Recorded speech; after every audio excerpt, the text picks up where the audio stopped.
Saya kira mungkin banyak orang bisa setuju bahwa Pak Prabowo sangat halus sekali, sangat soft ya dalam debat terakhir. Hemat saya sih itu bukan Pak Prabowo yang sebenarnya. Saya melihat satu klip yang lumayan viral, pidato beliau di satu acara kampanye beliau, di mana kan beliau justru ngejek-ngejek gaya bicara profesor. Nah ternyata itu gaya bicara yang beliau pakai di debat kemarin. Seperti profesor, bukan seperti tentara dirinya. gitu ya, Ya kan? Jadi itu kelihatan sekali ya bagi saya. Kalau Pak Ganjar, saya lihat juga bagus performance-nya ya. Nah beliau tentunya dalam posisi yang lebih sulit. Karena posisi Pak Anies, Pak Muhaimin sangat jelas perubahan. Jelas kami tidak anti hilirisasi.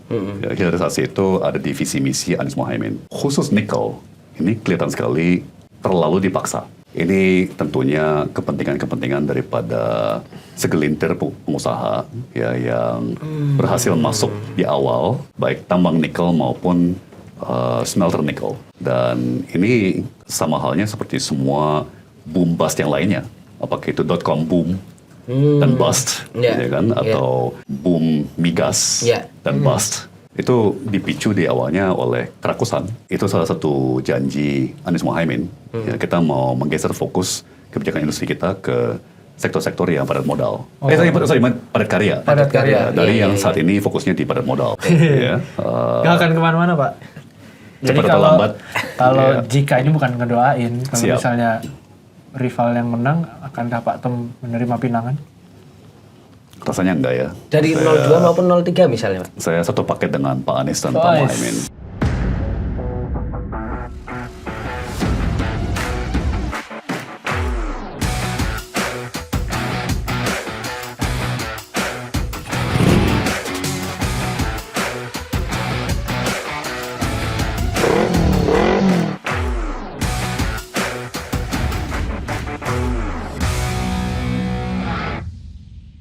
Sahabat Kompas.com, bertemu lagi bersama saya Tatang Gurito. Saya Vitorio. Di acara kelas wahid nomor satunya Kompas.com. Gaspol, ngobrol gas pasti nampol. Nah, ini mungkin sudah sering kalian ikuti di podcast-podcast yang lain, tapi kali ini kita akan bicarakan hal yang berbeda dengan narsum yang narsum yang raw, lagi raw banget ya, raw. Lagi menjadi sorotan banget ini. Ini adalah Mr. Tom Lembong. Makasih Pak Tom Lembong. Makasih Mas Tatang, Mas Vito undangannya. Sehat, Pak? Syukur. Sehat. Pak Tom, ini suara bisa ngebas seperti itu gimana sih Pak dulu Pak sejarahnya itu Pak? Ya Pak. Oke. Kayaknya suaranya Pak Tom tuh diidamkan semua lelaki gitu loh gitu ya. Cempreng-cempreng kayak saya nggak laku. Sebagai pemilik suara paling cempreng di Kompas.com. Ya, di acara kali ini kita nobatkan Pak Tom suara paling ngebas di Indonesia ya tuh hari ini.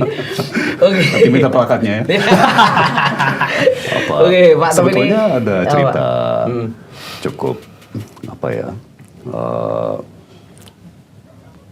sedih juga di belakang itu. Jadi sebetulnya suara ini dugaan saya ya, Mas Tatang, Mas Vito.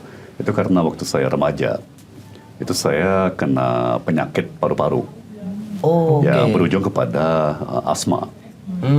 Dan di usia remaja sampai usia tahun 20-an, sampai usia 30-an, saya banyak mesti pakai obat mengobati asma, termasuk yang diinhalasi. Sampai jadi dugaan saya sih. Ya akhirnya itu mungkin yang bikin pita suara saya jadi kayak gini. Jadi dulu sempat berpikir gitu, kenapa ya? Kenapa Tuhan kasih beban ini kepada saya? Karena sering masuk rumah sakit. Ya kan sering sesak napas. Ya kan terus nggak bisa olahraga, ya kan? Kurus karena asma, ya kan? Ya ternyata ada hikmahnya kan. Sekarang menjadi sebuah aset. Kampanye. Pak, berarti waktu akil balik pertama masih belum seberat itu Pak? Di usia 20-an udah agak bariton sih. Bariton. Mungkin usia 40-an baru ngebas. Pak Tom, ini teman-teman, Pak Tom ini co-captain timnas pemenangan Anies Muhaimin ya. Dan memang namanya sering dibahas semenjak debat cawapres kemarin Pak Tom. Dan kita pengen memperdalam lah soal nanti visi misinya Anies Mohaimin juga. Tapi yang pertama kita mulai dulu dari debat terakhir kemarin cawapres Pak Tom. Gimana Pak Tom melihat performa ya Mas Anies gitu dan juga dua kandidat yang lain Pak Prabowo, Mas Ganjar. Terutama kemarin kan banyak netizen ini yang wah debatnya kayaknya soft banget. Padahal udah siap kan? Iya. Yang akan memasak lagi El Chef. Iya, dikirain kan ini Pak Anies kan sering dianggap El Chef gitu kan. Itu kayak kemarin masaknya kurang itu Pak Tom. Itu tapi gimana Pak Tom? Saya pribadi membacanya ketiga capres, tiga-tiganya hati-hati sekali. Oke. Ya, tiga-tiganya sangat menjaga. Ya, dan kelihatannya ketiga kubu menyimpulkan bahwa di debat pamungkas, ya, di debat final itu mesti mencoba menonjolkan kenegarawanannya. Oke. Ya, jadi statesman atau kayak bangsawan gitu ya. Jadi justru mungkin itu kan akhirnya debatnya lebih miskin gimmick, Ya. lebih kaya substansi. Ya, tapi karena 4 debat sebelumnya ya banyak gimmick, ya positif maupun negatif, yang berhasil maupun yang tidak berhasil. Ya akhirnya kan sebetulnya 4 debat sebelumnya substansinya kurang. Ya, malah ini yang hemat saya substansinya lebih banyak ya. Jadi menarik sih. Kami tentunya sangat bangga dan gembira dengan prestasinya Pak Anies di debat final, ya. Dan tidak heran karena ini sudah menjadi passion beliau ya, selama puluhan tahun kan, sebagai seorang mantan Menteri Pendidikan dan sebagai Gubernur DKI yang menghadapi pandemi, dan di situ sangat mendalami aspek kesehatan publik ya. Ya ini bidangnya lah, bidang beliau. Jadi nggak heran kalau beliau sangat fasih, sangat nyaman, ya kan, sangat pede. Dan yang menarik mengenai Pak Prabowo dan Pak Ganjar, saya kira mungkin banyak orang bisa setuju bahwa Pak Prabowo sangat halus sekali. Oke. Sangat soft ya dalam debat terakhir. Hemat saya sih itu bukan Pak Prabowo yang sebenarnya. Ya, kita semua tahu ya dari puluhan tahun sejarah bahwa beliau orangnya pemarah, ya kan, lumayan emosi, dan kelihatan sekali bahwa di debat terakhir ini beliau dilatih untuk jaga jangan emosi, jangan emosi, sabar, dan kalem. Dan lucu karena saya melihat satu klip yang lumayan viral, pidato beliau di satu acara kampanye beliau, di mana kan beliau justru ngejek-ngejek gaya bicara profesor. Ya kan, beliau bilang ya mohon maaf saya ini tentara Kopassus, ya kan, saya ini memang keras. Jadi cara bicara saya kayak gini, bisa kalau mau ngomong seperti profesor. Dan kan beliau bicara seperti profesor gitu kan, sambil ngejek-ngejek. Nah ternyata itu gaya bicara yang beliau pakai di debat kemarin. Seperti profesor, bukan seperti tentara dirinya. Gitu ya. Ya kan, jadi ya itu kelihatan sekali ya bagi saya. Kalau Mas Ganjar gimana tuh Pak Tom? Kalau Pak Ganjar, saya lihat juga bagus performance-nya ya. Nah beliau tentunya dalam posisi yang lebih sulit karena posisi Pak Anies, Pak Mohaimin sangat jelas perubahan. Ya, posisi Pak Prabowo, Mas Gibran sangat jelas keberlanjutan. Nah Pak Ganjar ini keberlanjutan dan penyempurnaan dan perubahan, ya kan, perbaikan, ya kan. Jadi memang posisi beliau lebih sulit. Mungkin yang paling kenceng kemarin kan Pak Ganjar, yang angkat isu bansos, internet gratis.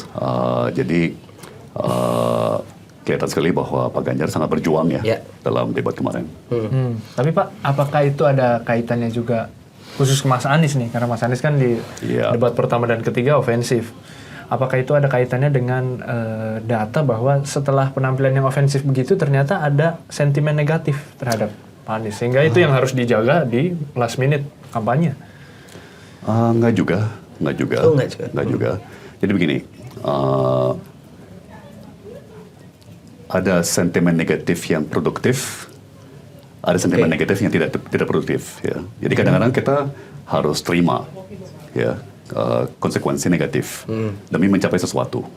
Ya, kalau kita menilai bahwa publik harus tahu, ya publik perlu tahu sesuatu, meskipun itu misalnya sesuatu yang tidak populer. Oke. Ya, tetap kita merasa harus menyuarakan kebenaran. Meskipun itu mungkin butuh waktu untuk masyarakat mencerna dan kemudian lama-lama tersadarkan, oh sebetulnya sih benar juga ya. Ya, begitu disampaikan mungkin reaksi awalnya negatif. Oke. Ya kan, tapi setelah lebih banyak data, lebih banyak fakta, lebih banyak diskusi publik, lama-lama oh iya gitu ya kan. Ini yang dimaksud Pak Anies tuh ini baru gitu ya Pak. Jadi kita itu sangat hati-hati sekali ya. Ada fenomena namanya winning the battle but losing the war. Iya. Ya, jadi bukan hanya pertempuran saat itu yang perlu kita menangkan, tapi perang jangka panjangnya harus kita menangkan. Nggak ada gunanya kita tanda kutip menang debat, ya kan? Tapi kemudian kalah pilpres. Jadi kita pasti selalu mengatur strateginya untuk menjaga tujuan kita jangka panjang. Ya, tujuan akhir. Ya, jadi sekalipun misalnya kita mengeluarkan posisi atau keterangan yang tidak instan ya, tidak langsung bikin populer, ya, itu seperti tanam bibit. Yang kita percaya akan tumbuh, akhirnya berbunga, berbuah dan akan kita bisa panen pada saatnya gitu ya. Nah, tapi saya juga, ini pertanyaan personal saya, Pak Tom. Menarik melihat kemarin bahwa kayaknya Mas Anies adalah salah satu atau yang pertama kali menyinggung soal kekerasan terhadap perempuan dan bagaimana perlindungannya. Dan kemudian yang menarik dan saya ingin dalami sebenarnya adalah ide Mas Anies ketika dia mengatakan seharusnya yang ingin dicapai adalah membuat sebanyak mungkin daycare karena itu penting untuk melindungi perempuan yang bekerja gitu.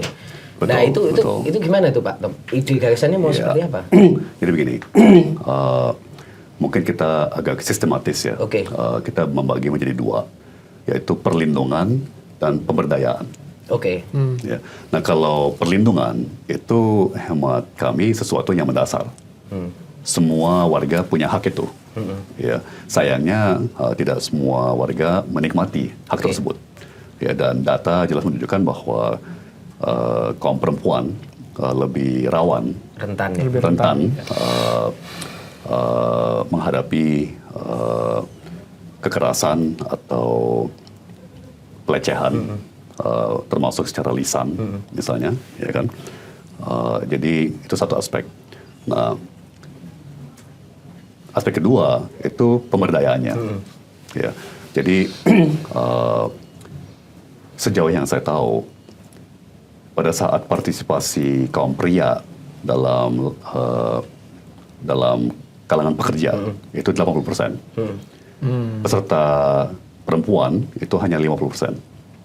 Atau keikutsertaan perempuan dalam kalangan pekerja itu hanya 50%. Ya.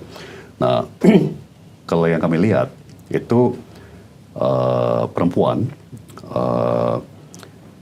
yang paling kejepit, terutama setelah menikah, punya anak. Ya, dia punya beban yang luar biasa kan. Di budaya kita masih ada tradisi ya yang mungkin dengan generasi muda mulai pudar, semacam ekspektasi bahwa dalam sebuah rumah tangga itu istri melayani suami. Itu realita, ya kan? Akhirnya apa? Perempuan dalam rumah tangga itu pikul Bebannya berlapis. berlapis-lapis kan. Jadi ngelayanin suami, ngelayanin mengasuh anak, eh, take care orang tua Iya. dan mertua. Iya. Ya kan? Iya. Wah, Nah, iya. gimana mau berkarir? Iya. Gimana mau kerja? Ya kan, memang ada yang bisa, tapi capeknya seperti apa? Ya kan? Dan kita tidak mau perempuan itu dalam posisi harus milih antara keluarga atau karir. Ya, jadi kita butuh dua-duanya. Kita butuh keluarganya, ya kan, supaya bonus demografi bisa diperpanjang, ya kan. Tapi kita juga butuh keikutsertaan perempuan, kalangan disabilitas, kalangan lansia, ya, semuanya harus ikut serta berkontribusi pada ekonomi supaya ekonomi bisa jalan. Ya, jadi kita butuh dua-duanya. Nah, satu program yang terbukti punya efek yang sangat ampuh ya untuk bisa merekonsiliasi antara dua pilihan ini, karir atau keluarga, itu daycare atau tempat penitipan anak. Ya. Dan sebelum saya mendalami itu ya, Pak Anies kan juga di debat kemarin, di debat atau di kesempatan lain ya, menyampaikan kita berniat untuk menjalankan program cuti untuk ayah. 40 hari. Ya, 40 hari. Ya, jadi itu mulai mengikis tradisi kita, ya, di mana ya anak tuh urusannya ibu, ya kan, ayah harus ikut bertanggung jawab, harus ikut membantu, ya kan. Tapi daycare itu memang yang paling ampuh ya, karena dengan dia bisa bawa anaknya ke tempat kerja, ya kan, dan menitipkannya, ya kan, kemudian setiap 2 jam kalau perlu turun sebentar, jenguk anaknya, kembali ke mejanya, ya kan, ada ruang laktasi, ya kan, untuk menyusui dan sebagainya. Jadi waktu saya di BKPM, kita bikin daycare di BKPM, dan itu efeknya luar biasa, ya, bagi karyawan kita yang perempuan dan punya anak ya, terutama yang balita. Berdampak signifikan nggak Pak dalam produktivitas kerja akhirnya? Signifikan menurut saya sih, signifikan, ya, sangat signifikan. Dan itu tidak selalu bisa diukur secara kuantitatif ya. Tapi misalnya stres berkurang, ya kan, semangat membaik, ya kan, suasana juga lebih enak. Ya kan, dengan ada anak-anak di perkantoran. Jadi itu kira-kira apa yang menjadi visi Pak Anies, Pak Muhaimin, dan kami di tim Anies Muhaimin ya, mengenai lebih banyak sarana, fasilitas bagi ibu dan perempuan.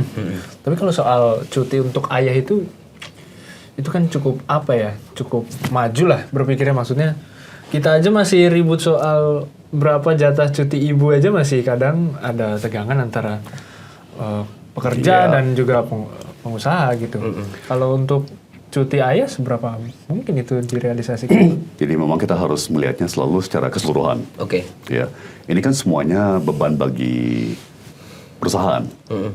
Ya kan, harus memberikan cuti berbayar kepada ibu yang melahirkan, harus memberikan cuti berbayar atau tidak berbayar, ya kan. Tapi gimana pun juga kan kehilangan staff selama 40 hari, selama 3 bulan, ya kan. Nah, gimana caranya kita bisa mengurangi beban-beban pada perusahaan yang lainnya, biaya-biaya lainnya, ya kan, atau inefisiensi lainnya, ya kan, untuk mengkompensasi gitu. Ya, tentunya contoh sederhananya, kalau misalnya korupsi berkurang banyak, pemerasan terhadap perusahaan berkurang banyak, ya kan, saya kira untuk bisa mendanai cuti hamil, cuti ayah tuh nggak bakal jadi masalah, ya kan. Dan hitungan kami sih cuti hamil dan cuti ayah itu tidak terlalu signifikan ya dalam struktur biaya operasional sebuah perusahaan. Ya. Dan bahkan ada kemungkinan itu jangka menengah, jangka panjang menambah produktivitas bagi perusahaan. Ya, karena semangat kekeluargaan, ya kan, kepuasan karyawan, sehingga yang namanya turnover, ya kan, orang Kurang. jadi nggak orang kan menjadi loyal pada perusahaan, Iya, ya kan. iya. Yang paling mahal buat perusahaan kan, ya udah orang yang udah kita latih 5 tahun, 6-7 tahun, akhirnya frustrasi, capek, keluar. Iya, Jadi kita harus latih lagi orang baru dari nol kan. Jadi dengan mengurangi turnover misalnya, itu bisa justru meningkatkan produktivitas ya. Oke. Iya. Nah, kita beralih nih Pak Tom, karena sudah Siap. disemprit katanya. Ya, ini lanjut ke pertanyaan berikutnya ini Pak Tom. Kira-kira dari performa Mas Anies kemarin di debat terakhir, seberapa besar optimisme dari teman-teman timnas ini soal pilpres 2 putaran dan Iya. untuk lolos ke 2 putaran, ataupun berapa sih target realistisnya untuk Mas Anies ini? Jadi pertama, maaf, ini tentunya bukan bidang saya ya. Oke. Karena saya co-captain bidang substansi, materi, dan kebijakan ya. Tapi sejauh yang saya punya wewenang untuk berbagi, kami sangat-sangat optimis bahwa kami akan masuk putaran kedua. Oke. Ya, jadi pertama, kami berasumsi bahwa ini bakal 2 putaran, dan kami optimis bahwa kami akan masuk putaran kedua. Ya. Saya kira kondisi yang sekarang sudah cukup optimal, ya, karena ketiga-tiga kubu sudah memperagakan, ya, sudah menjelaskan kepada publik sebaik mungkin visi misi masing-masing, dan kami sendiri tentunya bekerja keras untuk mendetailkan. Oke. Ya, visi misi ini kan agak luas gitu Luas. ya, luas dan umum. Ya, kita mencoba melalui acara-acara seperti Desak Anies, Slepet Imin, Locker Room Timnas untuk mendalami lebih dalam ya kan. Tadi kan kita juga mulai bicara, dan kita juga rajin ke podcast, ke TV untuk mendalami misalnya daycare, ya kan, dan hilirisasi. Mancing. Dan hal-hal lain. Jadi saya rasa proses pemilu dari segi itu ya, dari segi adu gagasan, adu data, adu fakta, cukup berhasil. Ya, tapi hasilnya adalah menurut saya sih ketiga-tiga paslon punya dukungan yang kuat dari segmennya masing-masing ya. Oke. Pak, karena tadi udah dipancing soal hilirisasi nih Pak. Kita langsung aja nih. Otomatis tuh contekannya langsung hilirisasi nih. Iya Pak. Jadi Pak Tom, kemarin gara-gara ngomongin hilirisasi, Pak Bahlil, Menteri Investasi, juga jadi ikut ngomong nih, termasuk Pak Luhut gitu. Ya mereka rame-rame meluruskan lah bahwa Pak Tom dianggap nggak mengerti, Cak Imin dianggap nggak mengerti, sampai diajak ke Sulawesi kan itu. Gimana Pak Tom untuk membalas mereka gitu ya, karena dianggap kan membalas iya dong, gaspol gitu.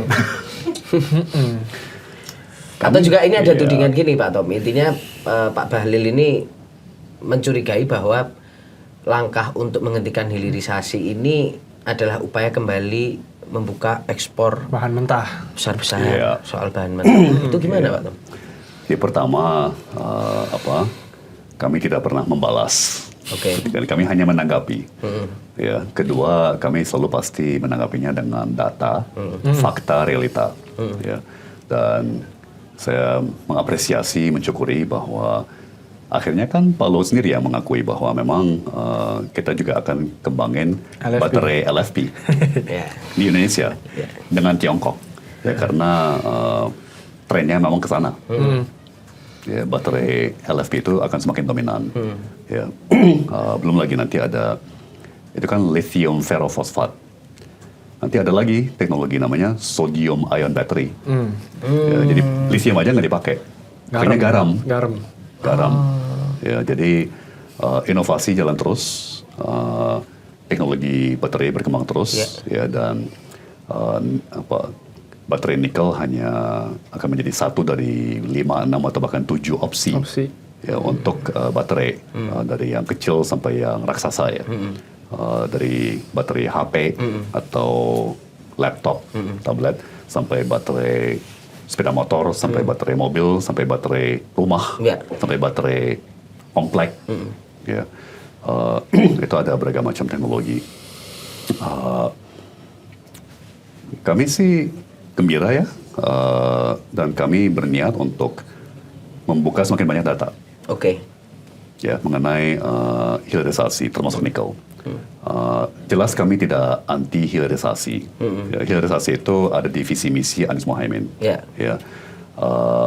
Sebetulnya kan hilirisasi itu sekedar istilah keren untuk sebuah industri yang udah berdiri ratusan tahun. Namanya industri pengolahan. Jadi mengolah gabah menjadi beras itu Ya. juga hilirisasi. Hilirisasi. Ya kan? Ya. Mengolah buah sawit menjadi minyak Minyak kelapa sawit itu juga semacam hilirisasi, hilirisasi ya kan. Tapi sebenarnya sih selama ini kita kenal sebagai industri pengolahan. Ya. Ya. 1/4 dari ekonomi kota Surabaya adanya di industri pengolahan. Ya. Nah, cuman khusus nikel ini kelihatan sekali terlalu dipaksa. Ya. Sehingga mengesampingkan aspek lingkungan hidup, Ya. mengesampingkan aspek keamanan pekerja, Ya. ya, mengesampingkan rasionalitas berhadapan dengan pasar dan nasabah, ya kan? Dan juga kemajuan teknologi tadi yang ada dua itu. Persis dan mengabaikan realita Oke. persaingan dari inovasi-inovasi teknologi baterai lain. Iya. Ya kan? Oke. Jadi dan lucu kalau kita lihat tren harga nikel, Iya. ya kan itu sempat melonjak waktu kita tutup keran ekspor, ya kan merugikan nasabah kita, Iya. mungkin menguntungkan kita, ya. Tapi setelah hilirisasi benar-benar jalan, kita membanjiri dunia dengan nikel, Nikel. harganya anjlok, ya kan? Akhirnya merugikan diri kita sendiri, Iya, ya kan? iya, Jadi manfaat yang ada pun, ya Cuannya pun sedikit, ya. hanya sementara. Iya. Iya, Ya. iya. Tapi sebetulnya pola bekerja seperti ini merugikan semua pihak. Ya karena menciptakan pola yang namanya boom bust. Ya, jadi meroket, iya, setelah itu collapse. Ya. Oke. Jadi yang lebih rasional itu kalau tidak ugal-ugalan, ya lebih konsisten. Ya, jadi peningkatan produksinya itu pelan-pelan dan Ya. bertahap. Ya. Jadi nanti kita akan keluarin banyak data lagi. Misalnya setahun 2 tahun kemarin ada pernyataan dari Menteri ESDM sendiri Oke. yang mengatakan kalau nikel kita digali terus seperti ini, total cadangan nikel kita akan habis dalam 15 sampai 20 tahun. Ya. Ya kan? Jadi, nah kalau umpamanya kita lebih perlahan menggali, memproses dan menjualnya, mungkin cadangan nikel kita bisa bertahan Lebih lama. 30, 40, 50 tahun. Oke. Ya, tapi ini kita kayak kruk, lempar ke pasar dunia, bentar lagi udah habis. Iya, ya iya. kan? Nah nanti 30 tahun lagi kita Apa? butuh nikelnya, kita mesti keliling dunia ngemis-ngemis. Iya, iya, iya. Balikin dong nikelnya. Kita mau impor balik nih, ya kan? Malah kita import lagi ya. Jadi itu. Pak Tom melihatnya memang itu murni miskalkulasi, salah perhitungan atau paradigma yang salah, atau memang ada suatu kepentingan apa yang membuat pemerintah itu memaksakan hilirisasi nikel gitu? Ini tentunya kepentingan-kepentingan daripada segelintir pengusaha ya yang berhasil masuk di awal di baik tambang nikel maupun smelter nikel. Ya. Dan ini sama halnya seperti semua boom bust yang lainnya. Apakah itu .com boom dan bust, Ya. ya kan? Atau boom migas Ya. dan bust, ya yang itu dipicu di awalnya oleh kerakusan. Oke. Orang rakus ingin sekaya mungkin, secepat mungkin, ya kan? Tapi akhirnya apa yang terjadi? Overinvestasi, investasi yang berlebihan, overproduksi, ya kan? Akhirnya harga anjlok dan bahkan rendah terus selama bertahun-tahun karena overinvestasi itu butuh waktu untuk diserap pasar ya. Sekali udah terbangun ya harus produksi terus kan untuk ngelunasin utang, Iya. ya kan bayar angsuran. Tapi mindsetnya tidak jangka panjang untuk lebih Persis. banyak orang, tapi segelintir aja Ya. buruan cuan gitu ya, Pak. buruan cuan. Iya kan? Hit and run. Iya. Nah dulu kan Pak Tom juga menjadi orang yang kita kenal berada di kabinet paling nggak sampai 2019 ya Pak, kalau nggak salah. Nah, Betul. soal hilirisasi di nikel ini emang itu pembahasan sebelumnya apakah juga Pak Tom juga sempat in charge di situ dan memang apakah memang Pak Jokowi itu memang pengen banget soal ini atau gimana sih Pak itu ceritanya? Kalau saya sih dari dulu sudah menganggap bahwa industri nikel ini tidak perlu bantuan pemerintah. Kan dia sudah sangat berjalan dan sudah sangat sukses dengan sendirinya. Ya kan, kita justru harus sebagai pemerintah turun tangan ke sektor-sektor yang lagi susah. Ya, seperti industri tekstil, industri sepatu, pabrik sepatu, industri mebel, ya, dan di akhir-akhir masa jabatan saya di BKPM, saya justru mulai fokus ke industri mebel. Ya, karena itu padat karya. Ya, jadi industri mebel, industri tekstil, industri sepatu, pabrik sepatu itu sangat padat karya. Sementara smelter itu padat modal. Ya kan? Jadi kalau kita serius mau menciptakan lapangan kerja, ya kita harusnya fokus ke sektor-sektor industri yang padat karya. Ya. Tapi di periode kedua kelihatannya fokus lebih ke sektor yang padat modal ya, yang tadi dengan mimpi bangun industri baterai yang juga sangat padat modal. Ya, kalau kita ke pabrik baterai, kita akan kaget karena hampir nggak ada manusianya. Robot semua, semuanya automated, robot semua.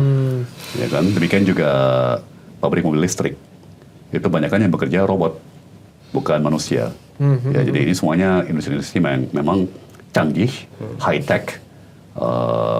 Futuristik gitu ya, tapi padat modal dan tidak padat karya, tidak akan banyak menciptakan lapangan kerja. Ya.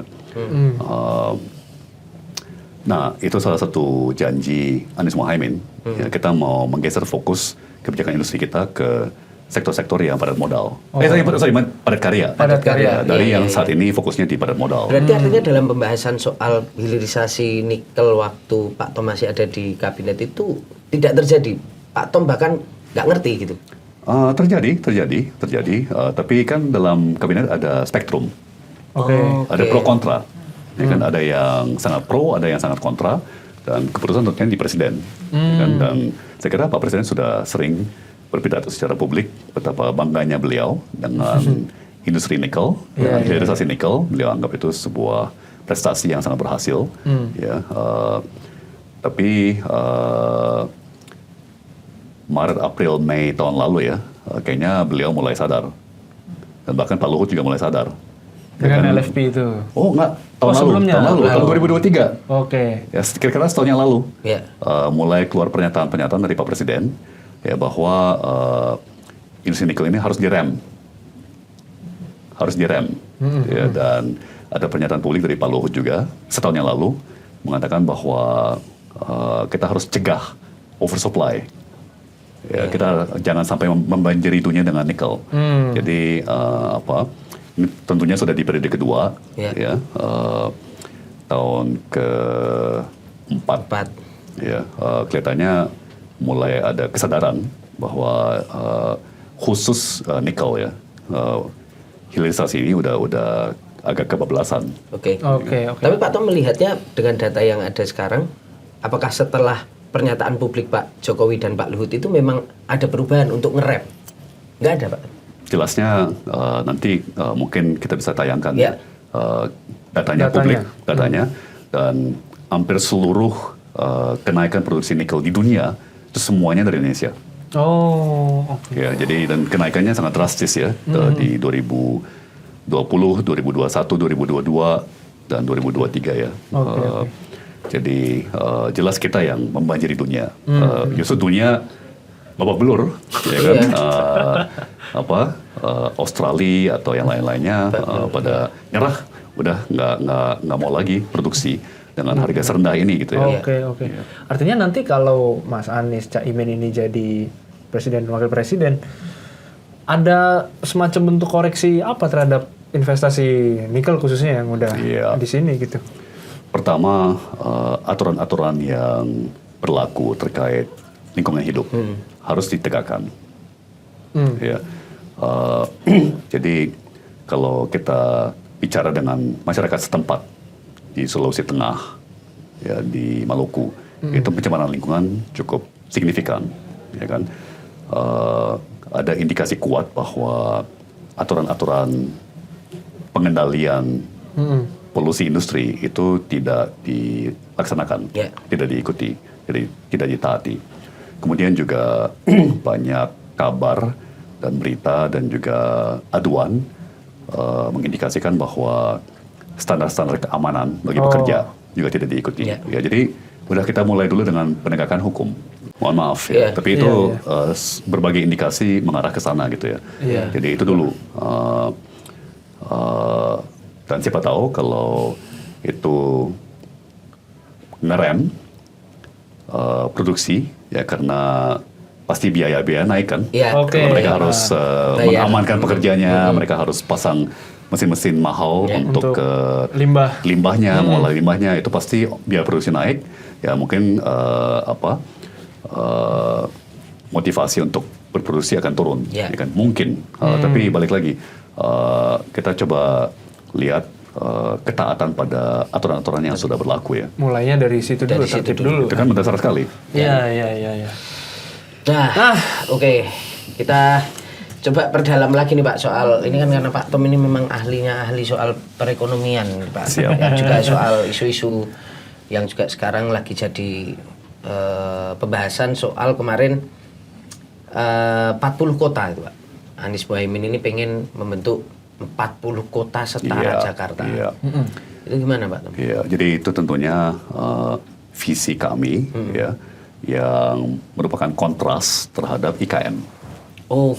Itu adalah visinya. Jadi pemerintah saat ini menawarkan IKN sebagai solusi pemerataan. Dan itu dijanjikan oleh Prabowo Gibran akan dilanjutkan, ya, dijanjikan oleh Ganjar Mahfud akan dilanjutkan. Sementara keluar dari mulutnya Pak Anies bahwa kalau kami terpilih itu kami mau tunda. Ya, tapi alternatifnya apa? Ternyata apa? Ya, alternatifnya adalah anggaran 460 triliun itu ya untuk IKN, baik yang APBN maupun yang dari swasta, lebih baik dipakai untuk membangun kota-kota yang sudah ada.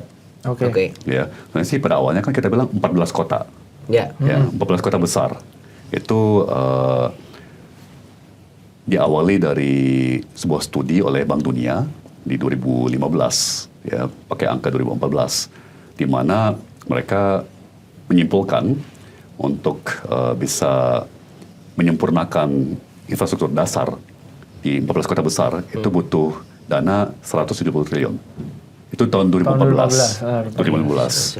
Nah, saya pribadi kalau tarik ke depan nih ke tahun 2023, 2024, perkiraan saya mungkin angkanya udah naik jadi 270 triliun.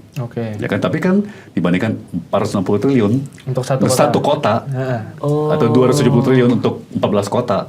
Ya, dengan 14 kota ini punya populasi perkiraan saya 22-23 juta warga. Sementara untuk bikin IKN itu palingan nanti akan memindahkan beberapa ratus ribu ASN.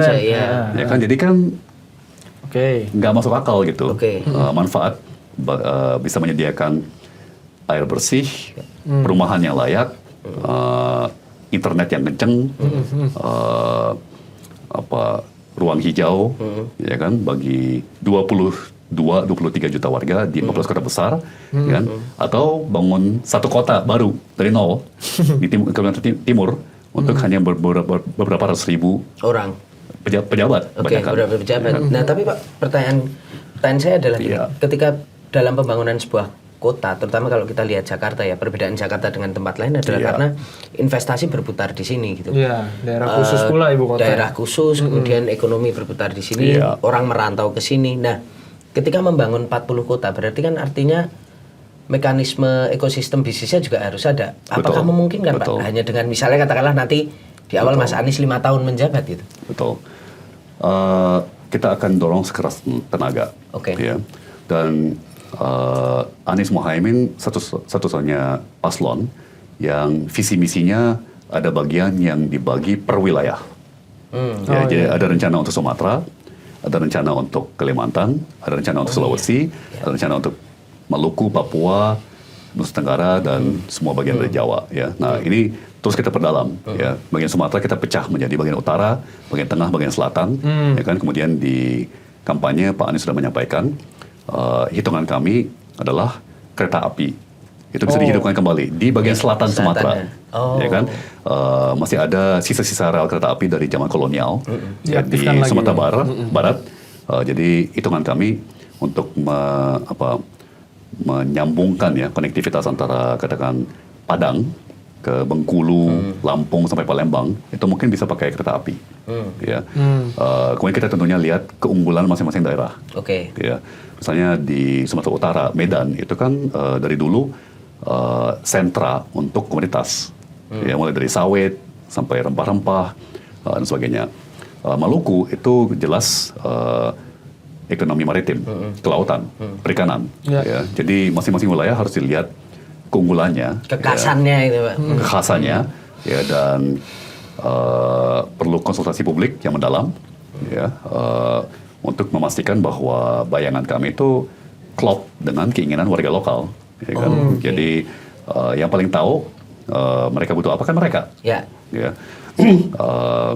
Di mana-mana kami keliling sih banyak orang bilang yang mereka butuh sekarang itu bukan lagi jalan tol, bukan lagi pelabuhan, tapi jasa kesehatan. Jasa kesehatan, jasa pendidikan, ya kan. Jadi itu juga contoh lagi ya. Bagian dari janji kampanye kami adalah membangun rumah sakit kelas A di semua kota besar di Indonesia, ya, di mana banyak provinsi masih belum punya itu. Tentunya perlu subsidi yang signifikan untuk dokter-dokter spesialis, ya kan, berkarir di sana ya. Kemudian kami juga punya janji kampanye yaitu stadion untuk semua. Ya, jadi semua kota besar juga harus punya stadion taraf FIFA. Ya. Nah, ini menuju 40 kota ya yang nantinya akan punya sarana dan jasa yang ya kalau tidak setara dengan Jakarta ya jauh lebih baik daripada yang sekarang. Ya. Jadi istilah saya itu kayak semua kota-kota di Indonesia perlu GBK kecil. Ya kan, perlu Taman Ismail Marzuki yang kecil-kecil, ya kan. Ada gelanggang olahraga yang keren, ya kan. Ada sentra kesenian bagi seniman-seniman, ya kan. Dibagi seperti Taman Ismail Marzuki. Ini bagian buat musisi, musik. Ini bagian buat pelukis. Ini bagian untuk yang ukir patung, dan ini yang bagian untuk yang teater dan drama, ya kan. Jadi itu yang dan kan orang-orang dari daerah itu ke kota, termasuk ke Jakartanya, cari hiburan, ya kan, cari dokter, berobat, ya kan, cari pendidikan, ya kan. Jadi kita harus bekerja sama dengan sektor swasta ya, untuk membangun rumah sakit tadi, membangun hiburan, ya kan, membangun sarana olahraga sehingga orang punya IBK sendiri. IBK kecil sendiri, ya punya Taman Ismail Marzuki sendiri di kotanya masing-masing gitu ya. Jadi tentunya butuh waktu tapi harus dimulai, dan kalau kita lihat apa yang bisa dibangun oleh Pak Anies dalam hanya 5 tahun, ya kan, Jakarta International Stadium JIS jadi, ya kan, Taman Ismail Marzuki jadi, ya kan, hampir 400 taman jadi, ya. Jadi kami yakin banyak wali kota dan gubernur bupati itu sanggup asal punya rencana implementasi yang jelas ya, dan pembagian tugas antara pusat dengan Pemda yang jelas, apa yang APBD, apa yang APBN. Ya. Tapi kita harus sinkron ya, punya visi itu. Dan saya kira itu akan sangat meningkatkan kualitas hidup di puluhan kota di Indonesia ya. At least political will-nya ada gitu ya Pak. Dan itu nanti artinya akan ada peningkatan jumlah dana transfer dari pusat ke daerah untuk merangsang itu. Harus sih menurut saya, harus ya. Jadi kalau kita lihat sejarah APBN selama 10 tahun terakhir, porsi yang kan kira-kira 2/3-nya adalah belanja pusat. Sepertiganya adalah transfer ke daerah. Ya, kalau kita lihat 10 tahun terakhir, yang paling cepat pertumbuhannya adalah belanja pusat. Ya, sementara porsi yang transfer ke daerah itu stagnan. Ya, nah ini harus dibalik kalau kita serius mengenai ketimpangan publik, ketimpangan antar wilayah. Antar wilayah. Ya kan, kita harus meningkatkan transfer daerah, tapi tentunya dengan rencana eksekusi yang jelas gitu ya. Ini uangnya akan dipakai untuk apa? Ya kan, kemudian perlu transparansi ya supaya kan ada kekhawatiran kalau kita kasih uang lebih banyak kepada daerah itu akan dikorupsi. Iya. Ya kan ya. Kan jawabannya bukan nggak jadi deh. Kasih duit. Jangan kasih duit gitu ya. Ketimpangan biar aja ya kan. Ya, tapi dengan mengkoreksi governance ya, dengan mengkoreksi tata kelola keuangan daerah dengan mengimplementasikan sistem-sistem yang transparan ya supaya warga-warga bisa ikut mengawasi. Gitu.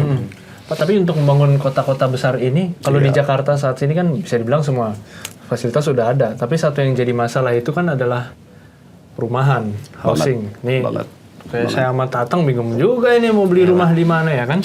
Ya, artinya nanti kalau benar, Pak. Berat sekali, Pak. Berat. Semua juga pasti setuju sama saya. Artinya nanti kalau membangun 14 atau 40 kota baru, ada blueprint perumahan dan yang seperti apa gitu, Pak? Jadi perumahan itu mendasar sekali. Iya. Ya. Jadi saya suka bilang bahwa sebuah masyarakat itu mustahil menjadi benar-benar makmur kalau hanya mengandalkan penghasilan. Ya, jadi masyarakat itu harus punya yang namanya aset. Yang nilainya naik dari tahun ke tahun. Nah, apa yang paling realistis bagi sebuah rumah tangga untuk meraih sebuah aset adalah rumah. Ya. Dengan KPR dan dengan pelan-pelan melunasi cicilan, ya kan, dan dengan berlalunya waktu nilai rumahnya kan naik. Jadi harta keluarga itu akan ikut naik. Ya. Dan rumah itu kan juga bisa dipakai sebagai agunan.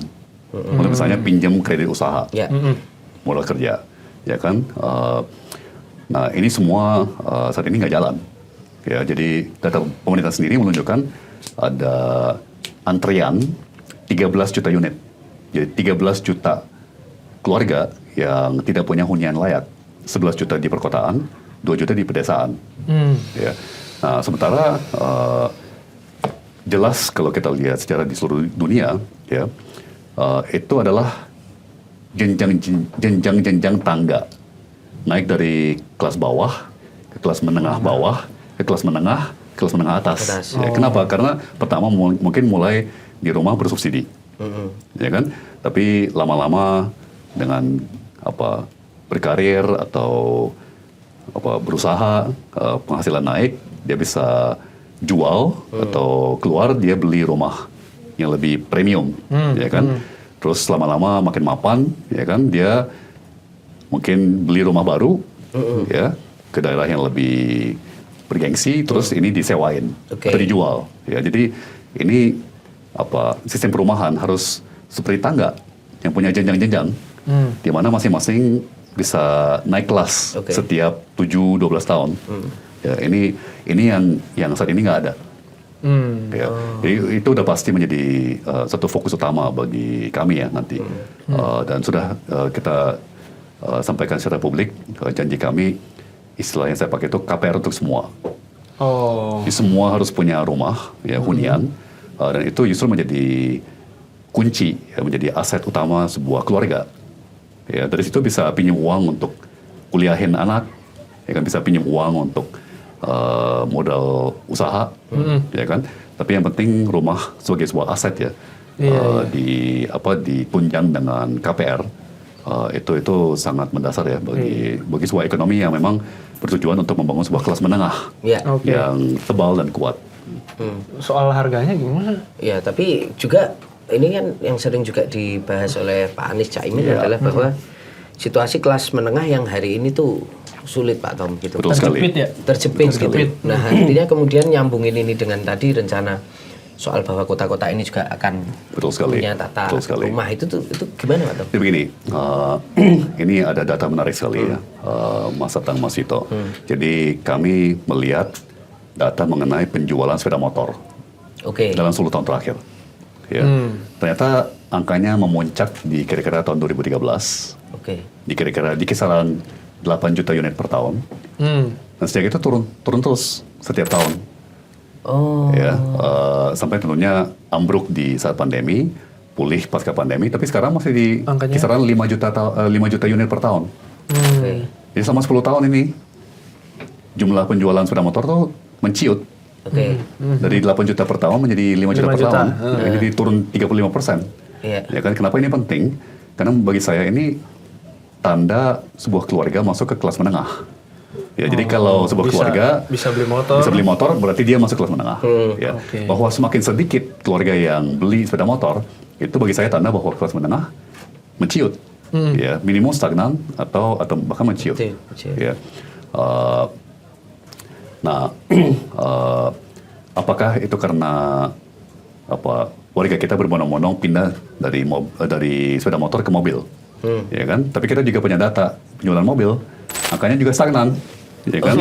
Memuncak di 2013 di kira-kira 1,2 juta unit per tahun, dan sekarang masih di kisaran 1 juta unit per tahun, ya kan? Jadi, nah, bagi saya kalau sebuah keluarga beli mobil itu udah masuk kelas menengah atas. Oke. Ya kan, berarti kelas menengah atas mungkin lebih oke. Ya kan, karena penurunannya tidak sedrastis penjualan sepeda motor ya, yang turun 35% dalam 10 tahun terakhir. Nah, itu tanda-tanda bahwa 10 tahun terakhir ini kelas menengah nggak berkembang. Ya. Nah, kenapa kelas menengah nggak berkembang? Karena di bidang industri, banyakkan fokus kita adalah investasi yang padat modal, bukan padat karya. Jadi nggak ada lapangan kerja buat kelas menengah bawah, pekerja pabrik ya. Nah, di sektor yang non-industri, ya, itu namanya sektor jasa. Itu lebih dari separuh dari ekonomi kita. Ya, jasa pendidikan, jasa kesehatan, jasa keuangan, jasa perhotelan, restoran, ya, pariwisata, lifestyle. Nah, itu justru nggak terurus dengan baik. Ya, dan pusat sektor jasa itu selalu di kota-kota. Ya. Oke. Kota-kota adalah sentra-sentra untuk sektor jasa. Ya. Iya. Orang dari daerah itu datang ke kota untuk berobat, cari dokter. Orang-orang dari daerah itu ke kota cari hiburan. Iya. Ya kan? Apakah ke mall, Konser. apakah ke konser, Iya. ya kan? Atau olahraga, ya kan? Pertandingan olahraga, ya kan? Jadi kira-kira separuh dari warga kita sudah tinggal di perkotaan, ya, kota besar, kota sekunder, kota tersier, dan kota kecil, ya. Tapi ini meningkat terus, terus. Makanya perumahan, terutama yang di perkotaan, tapi juga yang di pedesaan, itu harus menjadi fokus, ya. Kemudian transportasi publik, kemudian sarana mendasar seperti air bersih, pengolahan limbah. Ya kan, ini semua harus diseriusi karena populasi itu lagi bergerak ke kota semua. Ya. Sementara itu positif karena semakin kota-kota itu berkembang, termasuk kota sekunder, kota tersier, kota kecil, itu sektor jasa kita berkembang. Ya, hiburan, pendidikan, kesehatan, dan itu lapangan kerja di situ. Kelas menengahnya terserap. Ya, sebagai perawat, sebagai teknisi rumah sakit, sebagai teknisi di mall atau di menjadi tempat-tempat hiburan itulah Pak ya. Tempat hiburan, ya kan? Gitu kira-kira. Oke. Nah Vito, ini karena waktu Pak Tom ini sudah semakin tipis ya. Sibuk sekali nih ahli ekonomi kita. Ini Pak Tom, kita langsung. Kita punya satu pertanyaan yang belum ditanya di podcast lain, yaitu soal pendanaan politik. Ya. Salah satu yang jadi masalah tingginya biaya politik, lalu imbasnya korupsi. Ini kan karena pendanaan politik masih dari kantong-kantong pribadi. Kemarin PPATK juga menemukan kalau nggak dari kantong pribadi, dari uang hasil kejahatan, judi online dan lain-lain. Nah, Pak Amin, Anies Mohaimin ini kan pengen untuk supaya ada pengaturan yang lebih jauh soal political funding ini. Kalau boleh di-spill Pak, artinya seperti apa langkah pertama untuk membereskan supaya political funding ini bisa lebih bersih gitu? Betul. Jadi memang ini salah satu akar permasalahannya adalah pendanaan politik, kegiatan politik, termasuk partai politik. Ya, masalah korupsi tidak pernah akan selesai. kalau ini tidak diselesaikan dengan baik. Ya. Data dan riset dari seluruh dunia menunjukkan itu kalau parpol itu, ya, dan kegiatan politik itu didanai dari APBN, itu sangat rasional, ya, sangat membantu sekali, ya, karena parpol tidak lagi perlu untuk bermain dengan segala macam cara, ya kan, dan APBN kita itu 3.300 triliun rupiah per tahun. Oke. Di DPR itu palingan ada 7, 8, atau 9 partai. 9 sekarang ya. Ya, 9 sekarang, kita lihat nanti hasil legislatif, mungkin turun jadi 8. Ya. Siapa tahu turun jadi 7, ya kan?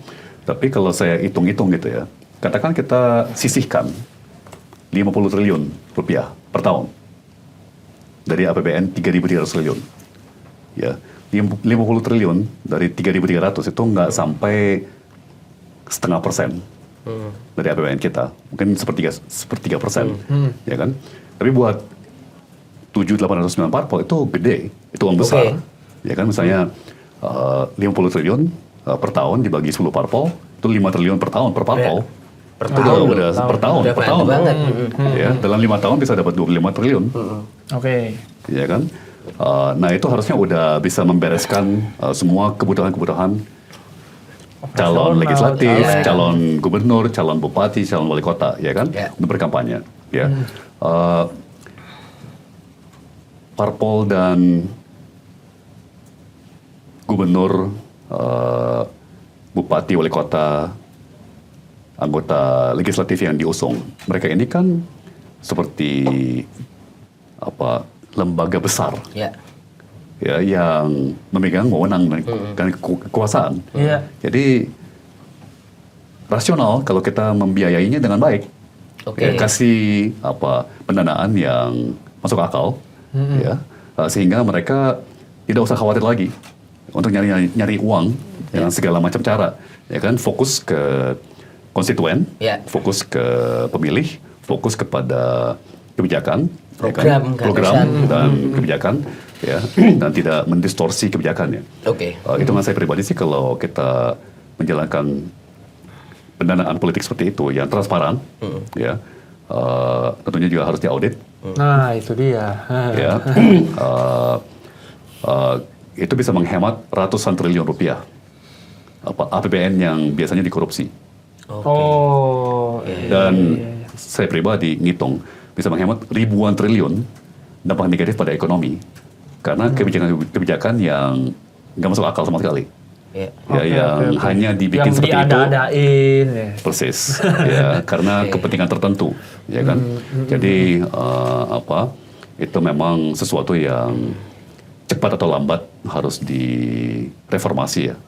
Kalau kita serius untuk memerangi korupsi. Dimulai dari sana. Mulai dari sana.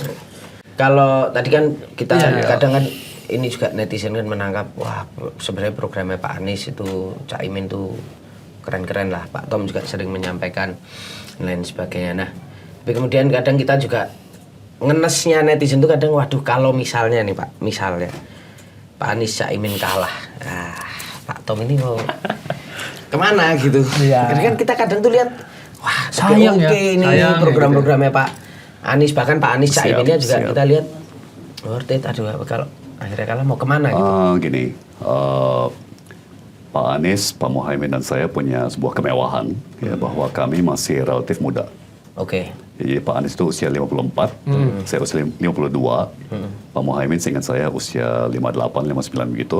Ya, jadi 5 tahun dari sekarang, di pemilu 2029, Pak Anies masih usia 59, saya masih usia 57, ya kan, Pak Muhaimin mungkin usia 64, 63, ya kan, jadi kami masih bisa berkontestasi lagi. Oke. Ya. Dan kita lihat apa hasilnya pemerintahan periode berikut, ya kan. Oke. Jadi kita nggak akan kemana-mana. Oke. Ya. Nggak akan kemana-mana, Pak. Jadi Cepat atau kalau lambat. kalau Ya. jika ini bukan ngedoain, kalau Siap. misalnya rival yang menang, akankah Pak Tom menerima pinangan? Rasanya enggak ya. Dari Saya- 02 maupun 03 misalnya, Pak? Saya satu paket dengan Pak Anies dan Pak Nice. Muhaimin. Ya, nanti kalau Pak Anies Nah, yang Pak oke Anies. gimana tuh? Pak? Kenapa? Kalau Pak Anies misalnya yang ke istana, Pak Anies atau Caiminnya lah yang oke gitu gimana Pak Tom? sepakat juga. Kita harus apa ya? Jadi sebenarnya sih dua kata favorit saya dalam bahasa Jawa. Oke. Itu legowo dan nerimo. Oke, Ya, jadi justru banyak masalah yang saya lihat belakangan ini muncul karena maksa.